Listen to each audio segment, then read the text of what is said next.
Hello, ice cream fans. I'm back. Branches soft serve. I finished spreading them all out. Spreading this cream cheese icing.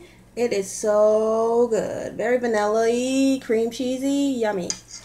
Okay, so now we're gonna roll the first pumpkin roll. So let me show you. We're gonna use the short end. So it remembers being rolled up because because when I rolled it when it was hot, it cooled off that way. So it's used to being rolled. So actually it wants to roll up again. So what we do, we take our towel to give you some space. But you might not need. Let's see if I can do this.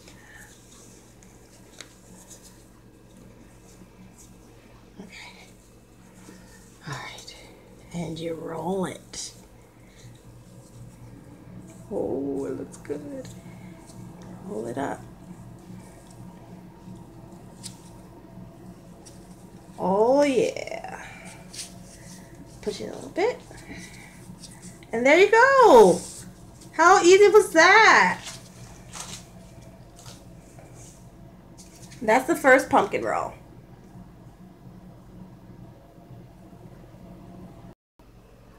Hello, ice cream fans, I'm back.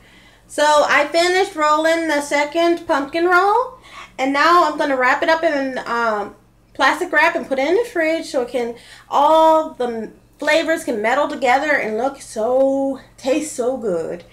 And before I cut it.